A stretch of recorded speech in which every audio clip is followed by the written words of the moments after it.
Hello दोस्तों, आज इस वीडियो में हम आपकी क्लास 10वीं की पुस्तक स्पर्श का पाठ कारतूस के बारे में पढ़ेंगे।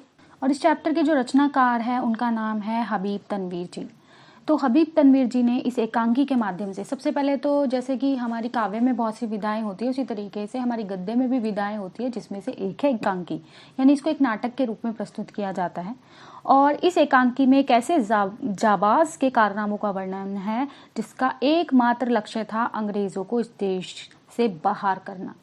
और हम इसी चैप्टर में ये सारी चीज़ें पढ़ेंगे कि किस तरीके से वो जो है अंग्रेजी सेना के सामने आता है और तब भी वो उसका कुछ नहीं बिगाड़ पाते। ये चैप्टर जो है बहुत इंटरेस्टिंग है, साथ ही साथ आप इस चैप्टर को पढ़ेंगे तो आपको बहुत आसानी से समझ आ जाएगा। एक और चीज़ की रिक्वेस्ट आपसे करना चाहूँगी, मुझे अभी इस समय पे आपके साथ सबसे ज़्यादा सपोर्ट की ज़रूरत है छात्रों, क्योंकि कुछ समय से मैं वीडियोस अपलोड नहीं कर पा रही थी, मेरे कुछ पर्सनल रीजंस थे, लेकिन अब मैं कंटिन्यूटी के साथ जो है वीडियोस अपलोड कर रही हूँ। आप प्लीज़ ज़्यादा से ज़्यादा मेरे चैनल को लाइक कीजिए, मेरे चैनल पे कमेंट दीजिए और मेरे चैनल को सब्सक्राइब कीजिए और बेल आइकन के बटन को प्रेस करना ना भूलिए, ताकि आपको समय समय पर वो नोटिफिकेशंस मिलते रहें। तो चलिए अब हम बिना किसी देरी के इस पाठ की ओर बढ़ते हैं। तो इसके सबसे पहले मैं आपको कैरेक्टर्स बता देती हूँ कि इसमें जो कैरेक्टर्स है, जो पात्र हैं, वो कौन कौन हैं। कर्नल है, लेफ्टिनेंट है, सिपाही है, सवार है। ज़माना जो है 1799 का है, यानी जो टाइम पीरियड है सन है, समय है रात का, और स्थान है गोरखपुर के जंगल में कर्नल कॉलिंज के खेमे का अंदरूनी हिस्सा। यानी इसमें बताया गया है कि जो दो अंग्रेज है वो बैठ के बातें कर रहे हैं, कर्नल कॉलिंज और लेफ्टिनेंट खेमे के बाहर है। चांदनी टिकटी हुई है, अंदर लैंप जल रहा है। तो ये एक छोटा सा जो एक तरीके से पूरी कहानी में सिर्फ एक रात्रि के समय को यहाँ पर दिखाया गया है कि किस तरीके से कर्नल और एक लेफ्टिनेंट जो है बातें कर रहे हैं आपस में। तो आइए देखते हैं कैसे क्या उनके बीच बातें हो रही हैं। तो अंग्रेजी शासन की ओर से कर्नल कॉलिंज अपने लेफ्टिनेंट को लेकर वजीर अली को गिरफ्तार करने के लिए हफ्तों से डेरा डाले हुए हैं, लेकिन वह हाथ नहीं आ रहा। तो जैसा कि आप समझ ही गए हैं, सवार यहाँ कौन है, घुड़सवार की यहाँ बात हो रही है कि उसका नाम है वजीर अली। कि उसको यहाँ घुड़सवार क्यों कहा गया है, जब हम चैप्टर में आगे बढ़ेंगे तो हमें पता चलेगा।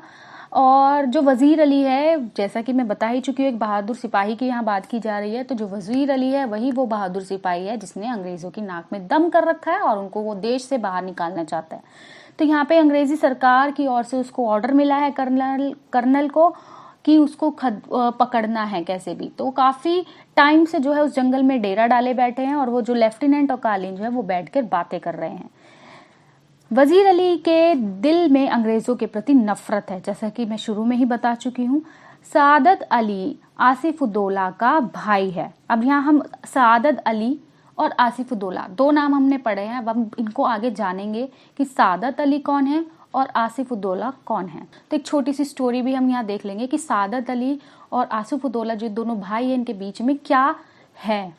वह वजीर अली का दुश्मन है, यानी जो सादत अली है वो वजीर अली का दुश्मन है। नवाब आसिफुद्दौला के यहाँ कोई लड़का नहीं था। वजीर अली के जन्म को सादत अली ने अपनी मौत माना। अब हम ध्यान से देखेंगे, जो सादत अली है और जो आसिफुद्दौला है ये दोनों भाई हैं, और जो आसिफुद्दौला था उसकी कोई संतान नहीं थी। तो जिसकी वजह से आसिफुद्दौला के बाद, यानी मरने के बाद, अभी वो राजा था और जब वो मर जाएगा तो उसकी सारी संपत्ति, जो ऐशो आराम था, वो ऑटोमेटिकली सादत अली को मिल जाते।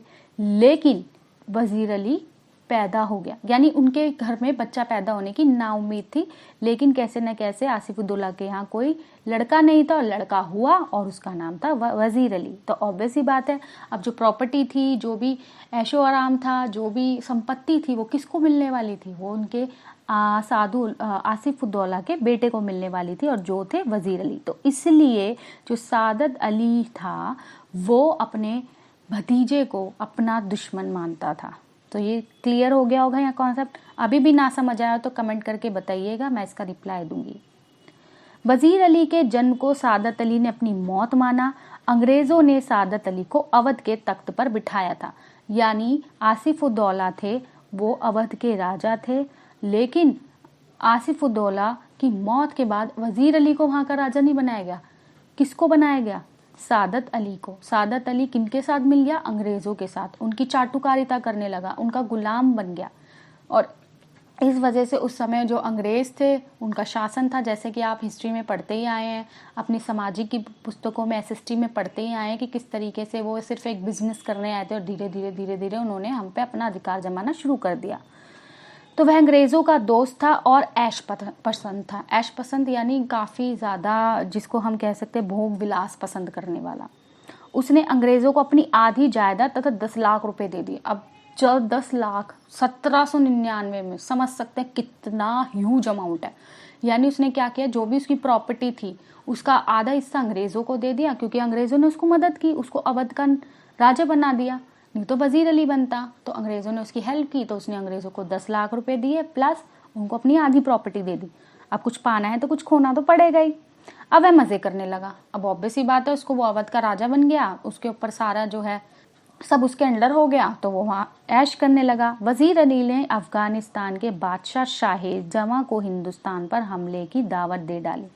यानी जो वजीर अली था उसने अफगानिस्तान के जो बादशाह थे उनको हिंदुस्तान पर हमले करने की दावत दे डाली। दावत मतलब उनको इनवाइट किया कि आप हिंदुस्तान में अटैक कीजिए अंग्रेज़ों के खिलाफ।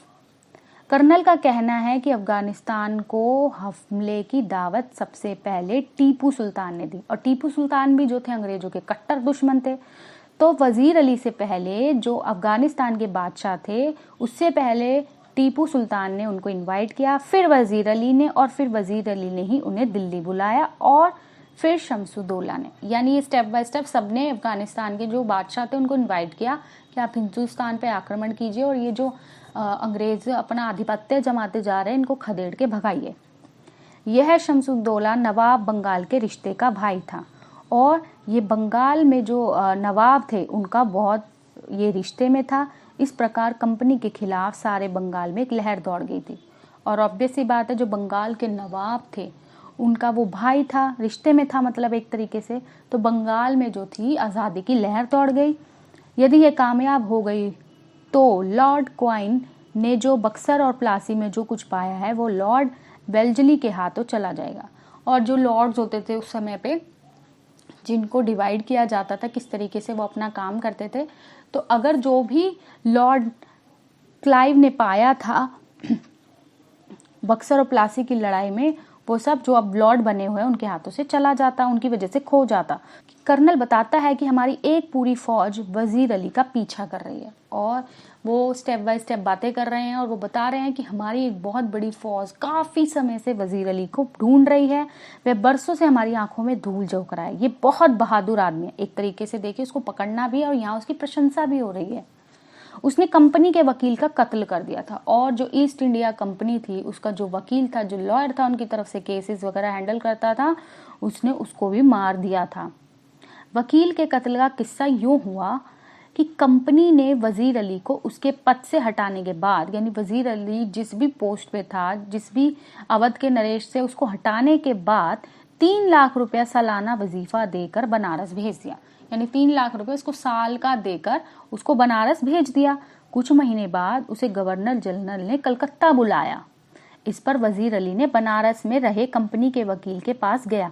जैसे कि हम स्टेप बाय स्टेप चल रहे हैं कि उसके पास पद था, लेकिन उसको उसके पद से हटा दिया और उसको कहाँ भेज दिया, बनारस भेज दिया। वहाँ 3 लाख रुपए साल का उसको देने लगे। लेकिन कुछ महीने बाद जो गवर्नर जनरल थे उन्होंने उसको कलकत्ता बुलाया, लेकिन जो वजीर अली था वो बनारस में ही रह रहे कंपनी के वकील के पास गया। वजीर उसने उसकी बात नहीं सुनी तथा बुरा भला सुना दिया। अब जो वकील था, वजीर अली कुछ रिक्वेस्ट रख रहा होगा, कुछ डिमांड रख रहा होगा कि मैं कलकत्ता नहीं जाना चाहता, या जो भी था, उसने जो वकील था उसने वजीर की कोई बात नहीं सुनी और वो उसको उल्टा सीधा कहने लगा।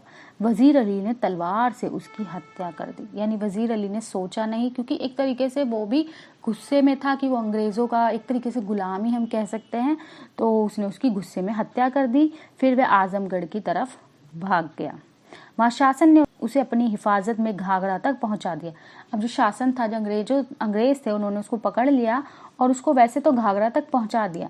अब वह अपने लोगों के साथ यहाँ के जंगलों में भटक रहा है, और उन्होंने क्या किया, वो वहाँ से भाग गया और अब वो अपने लोगों के साथ, यानी अपने जैसे लोग जो हैं, जो देश की स्वतंत्रता चाहते हैं, अंग्रेज़ों को यहाँ से भगाना चाहते हैं, उनके साथ जंगलों में भटक रहा है। लेफ्टिनेंट के पूछने पर कर्नल वजीर अली की स्कीम का खुलासा इस प्रकार करता है, वह किसी तरह नेपाल पहुंचना चाहता है।